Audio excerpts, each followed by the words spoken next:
preeclampsia y eclampsia. Vamos con diapositiva 1.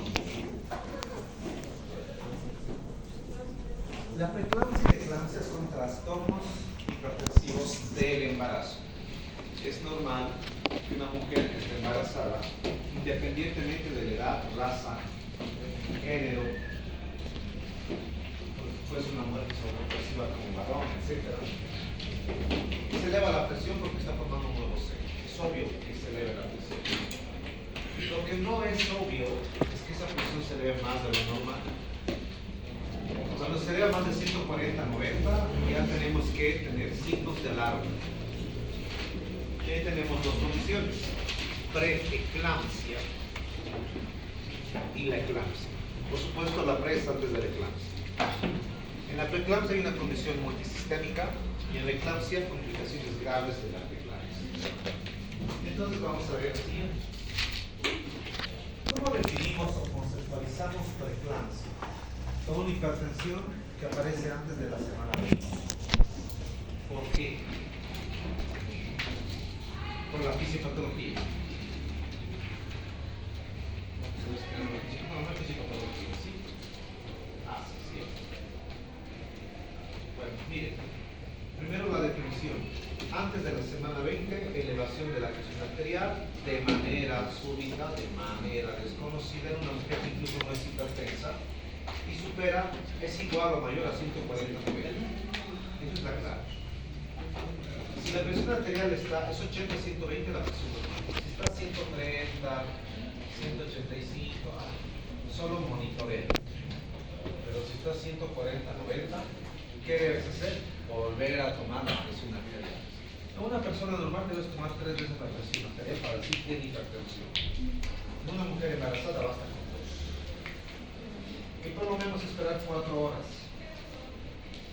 Pero si la presión arterial es 160, 110, no debes esperar 4 horas. Solo esperas 15 minutos. ¿Por qué, doctor? Porque el riesgo para la mamá y el bebé 160, 110. Eso ya sufrido incluso de eclampsia o una preeclampsia complicada o severa. Y esto que se utiliza todavía en Latinoamérica, proteinúria igual o mayor a 300, pero en 24 horas. Si te pregunto algo, ¿vas a esperar 24 horas? No. Mientras tanto le dejas con su presión de 140 por el tanto. No. ¿Qué haces? Cálmese, señor, por favor, cálmese, respire, tome agüita. 24 horas dice que va a demorar. ¿Qué haces? Interrumpes el embarazo. ¿Qué haces?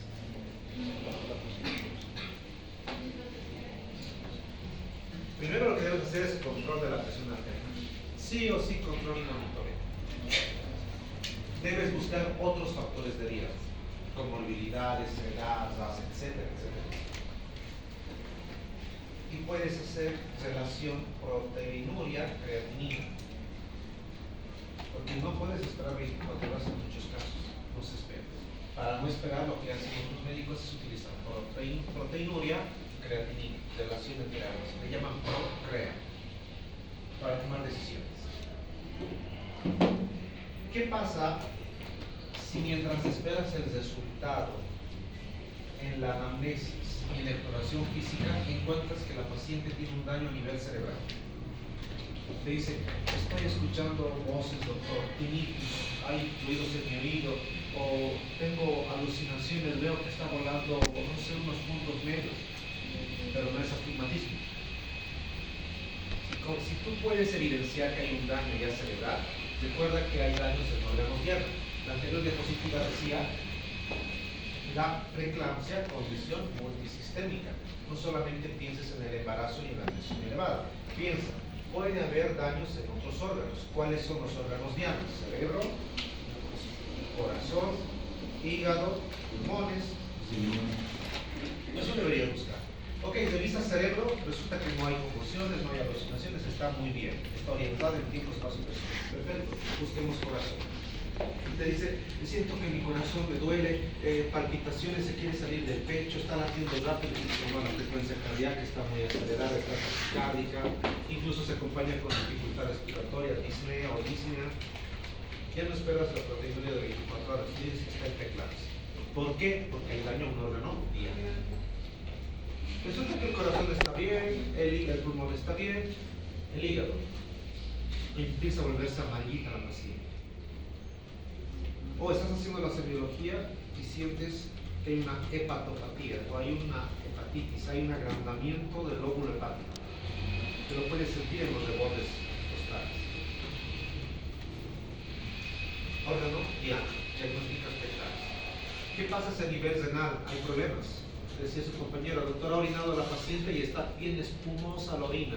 Y la orina espumosa significa, o la mujer será, no tiene proteínas en la orina. Si es proteínas en la orina, entonces puede ser un daño del riñón.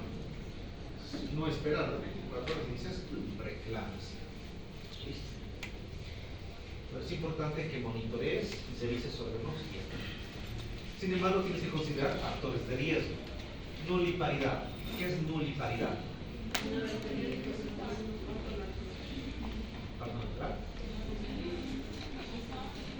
Que no ha tenido partos.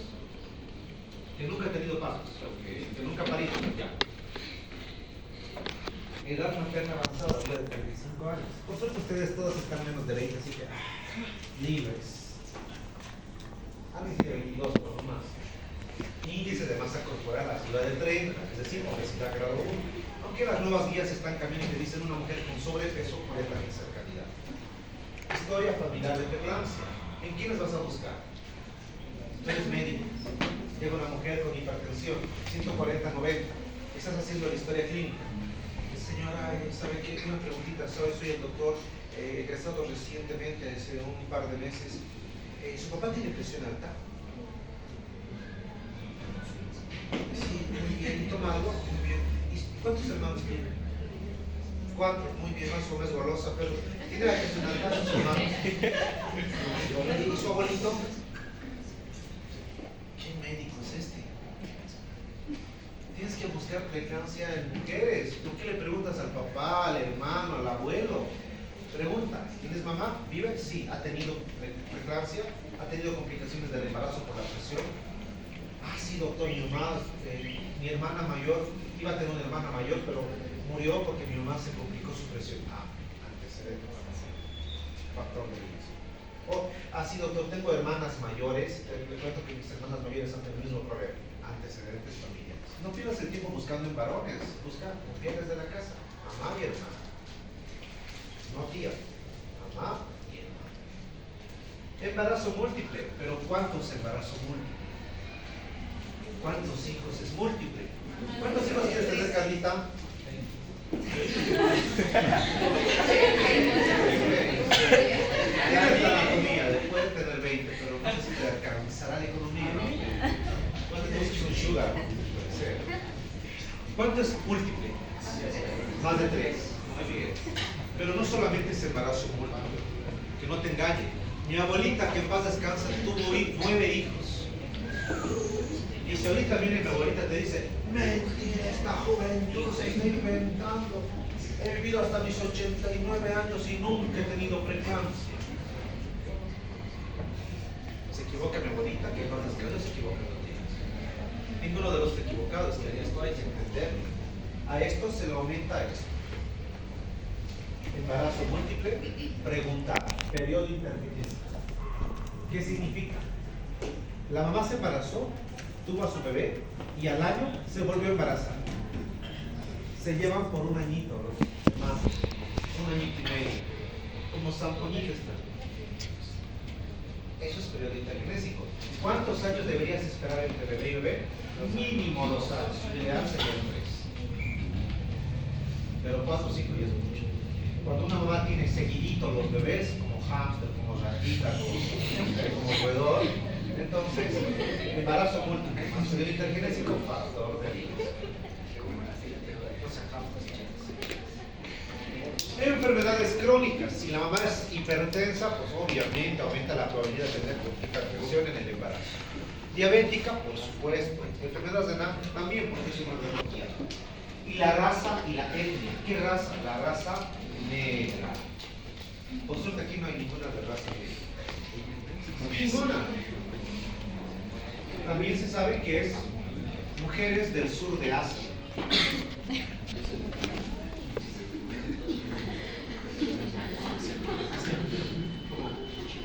Mujeres de raza negra, no varones de raza negra. Ángeles. ¿Tú qué dijo? Es que yo soy de negro. ¿Qué dijiste del negro?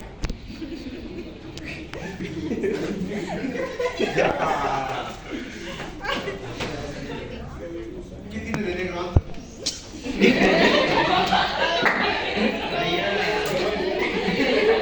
diferencia? Ya sabe. ¿Contado?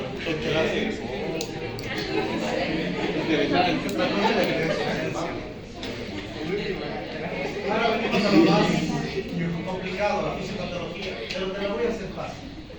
Placentación anormal. El espermatozoide viajó, se dio la fecundación, al encontrarse con el óvulo se hizo la fecundación y empieza a formarse el saquito vitelino. Las células trofoblásticas, trofoblasto, tienen que invadir a la placenta. ¿Para qué invaden a la placenta las células trofoblásticas? Para producir el crecimiento de la placenta y sobre todo de los vasos sanguíneos, especialmente de los vasos espirales. Los vasos espirales de la placenta tienen que ser invadidos por estas células para que aumenten su tamaño, para que aumenten la ligación y con ligación alimentan a la placenta. Cuando se llama placentación anormal, estas células trofoblásticas no viajan, no invaden el tejido placentario ni las células ni los vasos espirales. Entonces tenemos vasos cortos, vasos delgados, vasos poco desarrollados. Por lo tanto hay poca sangre, hay poca irrigación y ese tejido se va a atrofiar. Disfunción endotelial. Las células trofoblásticas lo que hacen es producir vitalidad de estas células, de estos vasos espirales, pero al no tener el crecimiento adecuado, la remodelación adecuada de los vasos espirales, empiezan a dañarse en su endotelio. Y esto complica más la llegada de oxígeno y nutrientes a la placenta. Y aquí vienen los factores angiogénicos y antiangiogénicos. ¿Cuáles son los angiogénicos?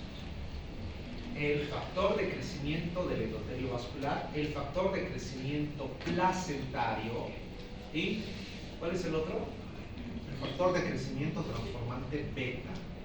¿Qué hacen estos factores de crecimiento? Promueven el crecimiento de vasos sanguíneos y del tejido placentario. ¿Cuáles son los factores angiogénicos? Lo vamos a hacer en español. Factor de crecimiento del endotelio vascular. Factor de crecimiento PL, placentario. Factor de crecimiento transformante beta. Generalmente tiene la beta y una T. Estos son los que promueven el crecimiento de ¿qué? Angio. ¿Qué significa angio? Vasos. Angiogénicos, génesis, origen. Entonces, originan nuevos vasos, lo cual está bien para que la placenta se nutra. Y además promueven su desarrollo. Pero a esto vienen los antiangiogénicos, aquellos que evitan que se formen nuevos vasos. A este, por ejemplo, la tirosina quinasa soluble número 1 y a este la endoglina. Esos son los dos factores antiangiogénicos, es decir, que van a detener a estos tres. Hay un desequilibrio y esto es peor porque ¿qué necesita la placenta? Vasos sanguíneos, alimentarse. Pero los factores antiangiogénicos evitan esto. Endoglina. Y todo esto va a desarrollar un proceso inflamatorio, entonces el sistema inmune participa, trata de atacar, trata de solucionar el lugar, trata de llevar neutrófilos, linfocitos, macrófagos y al final todo se hace una reacción inflamatoria. Y hay incluso la activación de mediadores proinflamatorios o mediadores de inflamación. El estrés oxidativo a nivel celular te va a llevar a un deterioro de la célula trofoblástica, a un deterioro de la placenta y a una mayor lesión del endotelio. ¿Por qué? Porque aumenta la salida de radicales libres y groseros, las especies reactivas de oxígeno. El IVE es la fisiopatología.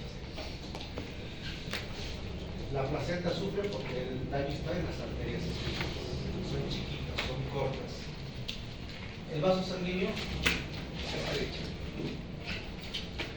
Cuando hay un daño endotelial, no solamente es el daño endotelial en la placenta, es a nivel sistémico, a nivel cerebral, hepático, renal, etc. Por eso pueden sufrir otros órganos. ¿Qué manifestaciones tiene una mujer que tiene preeclampsia? Presión arterial de 140/90 o mayor, no te olvides. La proteinuria es en 24 horas, igual o mayor a 300. No puedes esperar, si no quieres esperar, evalúas algún signo o síntoma de órgano diario. Hipertensión, por supuesto, proteinuria ya sabemos arriba de cuánto. Edema. Esto ya no es un criterio diagnóstico. Antes te decía, busca edema. ¿Por qué? Porque si tienes lesión renal, edema generalizado. Si tienes daño cardíaco, edema generalizado. Si tienes daño hepático, edema generalizado. Pero la mujer embarazada se ve más. No es un criterio por eso de edema. No es un criterio diagnóstico. Antes se creía que sí, ahora no. Cefalea persistente, ¿dónde duele? Generalmente. Y cuando ya hay alteraciones visuales, porque mira, te duele en la parte occipital. Que es raro que justo en la parte occipital tengas el área 17, 18 y 19 de Brodmann de la corteza cerebral y tienes alteraciones visuales. Todo relacionado. Dolor en epigastrio, que la mujer te dice, doctor, me duele la boca del estómago. Te está hablando del epigastrio. Lo que dice de boca del estómago es epigastrio. Cuadrante superior derecho, náuseas, vómitos y disnea. ¿Qué es disnea? Dificultad para respirar o la sensación de falta de aire. Muy bien. ¿Cómo diagnosticamos? Ahora que sabemos los síntomas, medimos la presión arterial. Proteinuria, que ya sabes cuál, o la relación proteína-creatinina, específica. Pides análisis de sangre, hemograma, función hepática, funcional, sonograma, diana. Tienes que evaluar el bienestar fetal con la fetocardia, tienes que sentir los latidos del bebé. No te olvides, no solo es tratar alarma, tienes que tratar, ver cómo está el bebé. Ecografía Doppler para ver la cantidad y la irrigación de las arterias uterinas. Si lo tienes disponible, utiliza. Si no, es un poquito costoso. ¿Cómo se clasifica? Esto es clave. Cuando no es severo la preeclampsia y cuando sí es severa la preeclampsia. Si es severa la preeclampsia, ya no es 140/90, es 160/110. Si tienes esta presión, ¿qué debes hacer, Carlitos? Si tu paciente embarazada tiene 160/110, ¿qué debes hacer? Volver a medir la presión. ¿Cuántos minutos esperas? No mayor a 15 minutos. No mayor. Trombocitopenia. ¿Qué significa trombocitopenia? Reducción de plaquetas por debajo de 100.000. Insuficiencia hepática, que lo puedes medir con las transaminasas y los signos clínicos característicos. Insuficiencia renal progresiva, edema pulmonar y cefalea persistente con alteraciones visuales. Estos son considerados signos de alarma. ¿Cómo manejas la preeclampsia? Que no es complicado. Cuando no es complicada, su presión está a 140, 190, haces el control, por supuesto, no te vas a olvidar. Puedes manejar en la casa, ambulatoria o en el hospital. Si manejas en la casa, ¿qué le dices a la paciente? La paciente la Jessie. 140, 190, pero está estable, no hay signos de alarma. Doctor, me quiero ir a mi casa. Estoy en mi pareja, está esperando. Se va a la casa, no la podemos obligar. Pero ¿qué debemos recomendar y orientar a su paciente? Que se haga controles de presión arterial. Y resulta que la paciente Jessica le dice, sí, es que mi papá es médico, mi abuelo también es médico, tengo en mi casa tensiones, me voy a controlar y sé controlarme la presión. Además soy estudiante de medicina, que tengo conocimientos. Bueno, ¿basta eso o no basta? ¿Qué pasa? Falta saber si su tensiómetro está calibrado. Lo usó el abuelo, lo usó el papá, o quiere usar ella. No. Y ese es el error que cometen algunos médicos. Les enseñan a medir la presión y creen que ya han hecho trabajo. La señora va a usar un tensiómetro que ya es de la casa, ya está viejito, no tiene mantenimiento y le da resultados. entonces se dice compre su tensiómetro o calibre su tensiómetro para que no cometa sesgo de medición. Si ven estadística, metodología y tecnología de sesgos. En el hospital obviamente tienes que mantenerla monitoreada. Control de la presión arterial, evaluación del fetito y puedes dar antihipertensivos si la presión sube arriba de 150 a 100 y siempre tomar en cuenta, considerar finalizar el embarazo. Si es mayor a 37 semanas, el fetito o el bebé ya es viable, no hay problema. ¿Cómo manejas ahora la preeclampsia con signos de severidad? Aquí no esperas. ¿Esta es una urgencia o una emergencia? ¿Urgencia o emergencia? ¿Urgencia o emergencia? Bien. No tienes que esperar, la tienes que hospitalizar. ¿Dónde? Trabajas en un primer nivel, Arturo. 160, 110. ¿La manejas? ¿Qué haces? La referencia. ¿Dónde? Vamos a hospital en segundo nivel. No, pero gracias por decir. Lo peor que puedes hacer es referir a un hospital de segundo nivel, lo mismo. Necesita terapia intensiva. Tercer nivel. No segundo nivel, tercer nivel. Necesita terapia intensiva. Ahora sí, tercer nivel. Controlas estrictamente la presión arterial. Tienes que darle sulfato de magnesio para evitar o para prevenir el otro cuadro evolutivo que te causa. Maduración pulmonar fetal, si es menor a 34 semanas, generalmente con betametazolam por microides prolongada. Y lo ideal sería finalizar el embarazo. Finalices el embarazo. ¿Qué? Pero esto está ligado a cuestiones éticas, a decisión de la madre. Mire, no es decisión. Hasta cierto punto tienes que tomar en cuenta esos aspectos. Ahora, la eclampsia. Aquí tienes que tomar en cuenta, aparte de la presión de 160 a 110, convulsiones tónico-crónicas. Es una emergencia obstétrica, pone en peligro la vida de la mamá, por supuesto, y puede ocurrir antes, durante y después del embarazo. ¿Cómo manejas la eclampsia? Haces el ABC que ya te enseñaron en el IPS, previenes traumatismos. ¿Por qué previenes traumatismos? Porque tienen las convulsiones tónico-crónicas. Si no previenes y en la cama le da y se cae, o la está llevando el camillero y está con su celular mirando el TikTok, porque qué pasó con el chibolín rojo, dice que lo han encontrado y no sé qué. ¿Más conocido como? Pues vamos a ver quién es chibolín. Bueno, Latinoamérica ya sabe quién es chibolín. Tiene 3 centavos.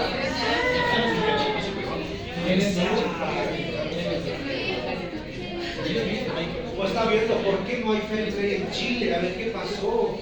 El jugador, el arquero de Bolivia se lesionó de tendón de Aquiles. ¿Qué pasó?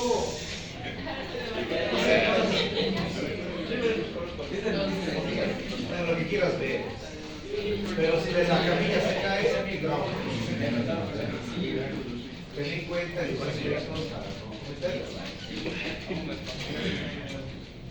aspirina en dosis bajitas, 100 a 150 miligramos en pacientes de alto riesgo, pero no es en todas las pacientes, tiene que ser individualizado. Eso es costo-beneficio. Nunca puedes dar a todas las mujeres, depende del criterio médico. Iniciar entre las 2 y las 16 semanas de gestación, suplemento con calcio dependiendo y control prenatal adecuado. Básicamente. Estos son los medicamentos antihipertensivos. Primera línea, la Betalol, metildopa. No te doy a detalle diagnóstico con kilo peso, porque eso lo vas a ver así. Pero por lo menos sabes el nombre de los medicamentos. Segunda línea, y los que debes evitar son los IEL, inhibidor de enzima convertidora de angiotensina, que se la hará. Ya lo vas a ver así. Seguimiento postparto, no es que acabó, se fue del hospital y demás. Puede ser que haya terminado el parto cesárea, pero debes vigilar por lo menos 3 días. No es que, bueno señora, ya dio a luz, ahora vaya 3 días todavía para monitorear y controlar su presión. En algunas mujeres puede tardar 3 semanas, en otras hasta 3 meses en desaparecer la presión. Evaluación de órganos afectados, corazón, cerebro, pulmón, riñón, consejería o orientación sobre riesgos cardiovasculares y, sobre todo, esta mujer que le dio eclampsia o preeclampsia, su siguiente embarazo va a volver a tener el mismo cuadro. con mayor probabilidad. Cada vez que tenga la probabilidad se aumenta. Y eso hay que hablar con la mamá para que sea consciente. Conclusiones. La preeclampsia y la eclampsia son causas importantes de morbi y mortalidad. Sencillo, materna y perinatal. ¿Qué es lo que debes hacer? Diagnóstico precoz. Siempre. Tratamientos, todo lo que puedas hacer y lo ideal es interrumpir el embarazo. Esas son las referencias. Listo. ¿Tienen preguntas? Sencillo. Esto quería darles, pero como no tienen el caso, no lo pero me enteré que para el paciente tiene el caso clínico de diabetes gestacional. Ah, por eso es. Por eso. Igual podemos llegar.